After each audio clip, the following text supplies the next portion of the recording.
We are live. Who do we have here? I hope I don't have nothing on my mouth. I just finished eating. Okay. Now, you want to know who I am? Yes, ma'am. And where you from? All right. You want to know where I belongs in the family or what? You can do all that. Oh, Whatever okay. you want to do. All right. All right. First of all, I'm your aunt. As a matter of fact, you know who I am. My great aunt. This is for everybody. Right. This is for the generations and generations. Okay. I'm a great aunt. I'm a great grandmother. I'm a great great grandmother. I'm what do y'all call me now? Because I'm one of the older generation. Y'all would say that we are the What do they say? What do they say about us? I'll call it a legend. Well, that's another good name. I'm one of the older generation that keeps the legacy of the Coleman family alive and well. And I'm so happy now that so many of the first cousins, we started this years ago, having family reunion, and we did it for years. And now so many of the first cousins are gone.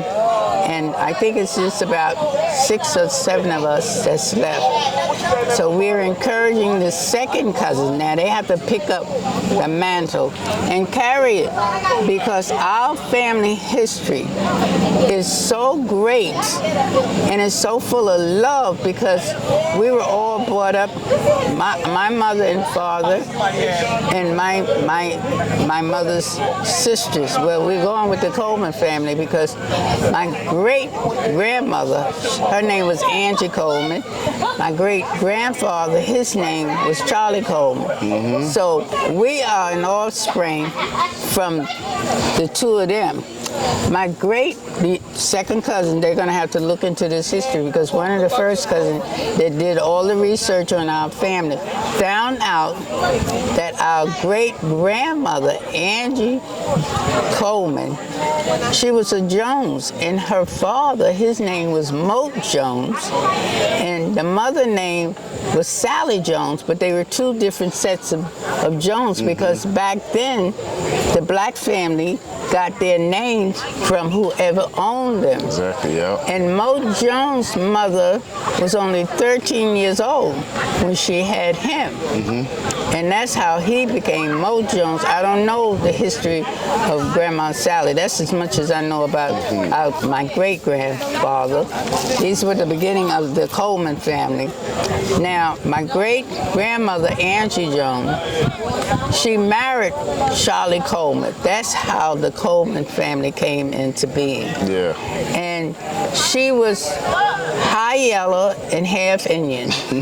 So they're going to have to really find out the history about her, because her family did not want her to marry my great-grandfather, Charlie Coleman, because he was very dark, very dark. And at that time, her family was high yellow, and that's all that was welcome into the family. Yeah. It had to be high yellow. Absolutely. But this great-grandmother of mine, Angie Coleman, she was a very determined woman. That's where we get our determination.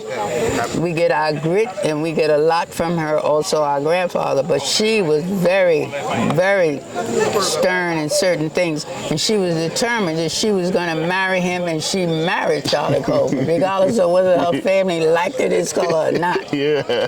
They came to love my great-grandfather, Charlie Coleman, because he was a hard worker, and he loved Angie Coleman, his wife, and she loved him. Absolutely. To the point where she had 8 children in all.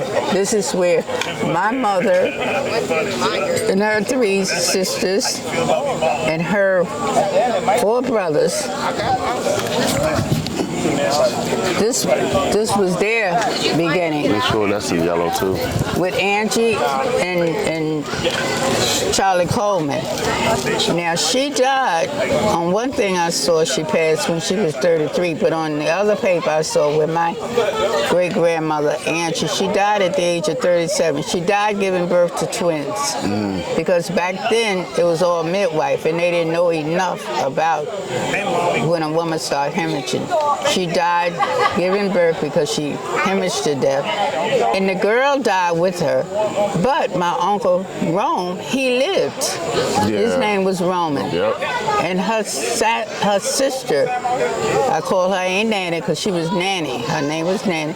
She took Uncle Rome and raised him. Yeah. So the second cousin is going to have to start with Mo Jones because my cousin, Helen Coleman, she did all the research on the Coleman family, and she found out a lot of information. We have a book about it, about the Coleman family, but we don't have that information about Mo Jones.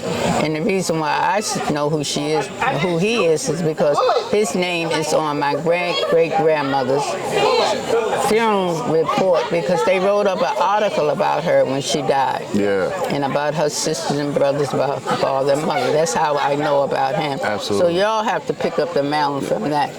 I tried to look up the information from Farmville and Buckingham, and I was told, because the Lynchburg Library got a lot of information, there was a fire in the courthouse in like 1930 something or something that lost a lot of the records. Because I tried to find it. I got my book and everything to try to find it, but a lot of the records that we're supposed to have, somebody lit it on fire. So that's the crazy part. That's the tough part to get. Well, you know what I'm going to do? I'm going to look on, because I have that article about my great-grandmother. I'm going to look on that, and I can find the date. I believe it's on there about my great-grandfather, Mo Jones. So maybe you can find out with that problem. Yeah, I'm going to keep trying. Because this was for before, I think, 1900. You know? Yeah. But it's so important to keep the family legacy and the knowledge of where you came from, because in life, in order to know where you're going, you have to know where you came from. Absolutely. And we came from a very, very strong foundation. Thank God, everybody in our family, we're all doing well, and we're all close to each other because it was built on love of God, love of family, love of each other, and our family is still standing for that. Absolutely. So this is the reason why we want this tradition to be passed down to the younger ones. Because now I'm a great-grandmother. I want my great-grandson to know all of his cousins. On the Morgan, the Flood, the Pinkeys, the Jones, and the Coleman. And that's where it all started. So all of the first and second cousins know each other, but all the younger ones after that, they have to know who their cousins are. It's so important. Have fun with them and everything. Yes. And it's important to keep the family legacy going. Yes, ma'am. Because we come from a powerful, loving family. Absolutely. And you one of the strong stones of it. One of the strongest bricks of it. To God be the glory. Yes, ma'am. To God be the glory. I don't know if you introduced yourself. I think I did. You see, I'm at the age now where I can say something and forget it for a minute. But ask me something that happened years ago. Well, my name is Annie Welch Jones Haynes. Yes, ma'am. And who was your parents? Huh? Who was your parents? Mavid and Pearl Jones. My mother was only 4 years old. She talked about this all her life. But she remembered, because see, when you're young, if something drastic happened, you remember it. My mother always talked about her mother because she remembered her mother. Years ago, they used to bring the body home and then take it to the church for burial. She always remembered her mother being at the head of the casket, and her baby sister was at the foot of the casket. Oh, wow. My mother was only 4 years old when this happened, and she was 12 years old when she lost her father. But her father never married again because he said he would never bring a woman into that house with his children, because his love for Angie Coleman and her love for him was so solid that my grandfather never married again. And then when my mother was 12 years old, that's when she lost her father. Through life and death, it was too strong.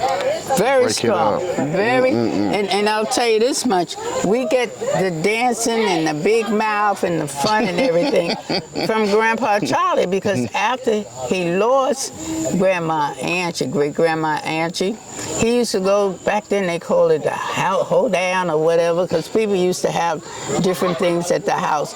And my grandfather used to love to go to those because he loved to dance, but he was scared of the dark, so he used to take a Rippy. That was the oldest sister. A Rippy is the oldest sister out of the children, the girls, and she was the oldest out of the whole family with Angie and Charlie. He used to take a Rippy with him, and a Rippy met Uncle Ernest at one of them hold down and married him when she was 16. And then she started having children. Yes.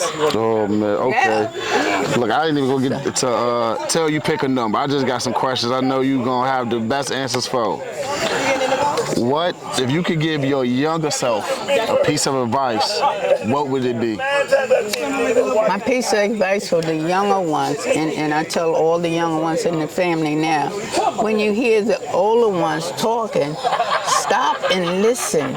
Because I used to hear my mother and her sisters and her brothers talking about the different older people in our family. And I used to get such a kick out of listening, but I wasn't paying close enough attention. And they really had pictures of the different family, the older family people that we didn't know.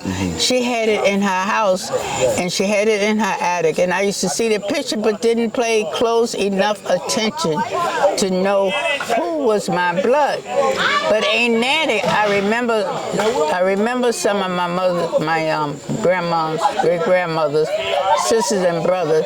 So I remember Aunt Nanny real good. I remember Uncle John. I remember Uncle Paul. Well, that's two. And I remember Aunt Mary. There's 4 of my great-grandmothers, 2 sisters and 2 brothers. I remember them when I was growing up. Now, Uncle John was the first black man that worked in a zoo in Brooklyn. They used to always come home, so that's how come they stayed connected, because they always went back and forth. Yeah. Uncle John was the first. I have a picture, and it's a picture in the book that Helen made too, of Uncle John being at that zoo in Brooklyn. The first black man, and the only people you saw on that picture was white people, because that was the first black man. I think black started maybe coming after that. Yeah. I remember Uncle Paul, her brother, because my mother's first cousin, her name is Margaret. She's dead and gone now. All of them is practically dead and gone. But he was my great-grandmother's brother, and my mother used to always go over to see, because he lived down here in the country. So Mama used to go to see him, and we used to go with her, me and my sister Pauline. Yeah. So I remember him real good. I remember Aunt Mary, she lived in Philly, but Aunt Mary used to come home a lot. They were all high yellow people too, like my great-grandmother Angie. She used to come home, so I remember Aunt Mary really good. And then when we moved to New York, we used to go down to Philly to see Aunt Mary, so I remember her real good. And I remember, what did I name? Uncle John, Uncle Paul, Aunt Mary, and who was the other one that I called? I think it was one, Aunt Nanny. Aunt Nanny used to look at me and Pauline and tell us who we looked like back in the family, and we didn't pay it no attention. But she would tell us what someone in the family, aunt us, a great aunt or somebody, who we looked like. Yeah. Because my sister Pauline was more high yellow than I was, right? But since we had this high yellow look from my mother's side, side, and not so much as from my grandpa's side, because Mama said Daddy, my great grandfather was very dark. Yeah. That's where your Uncle Boo probably get his color from. You know, I don't even know if Absolutely. And the sister that I lost, his sister Doris, when I was a baby. I don't remember her. Yeah. Aunt Willie knew all about it because Aunt Absolutely. Willie was the oldest.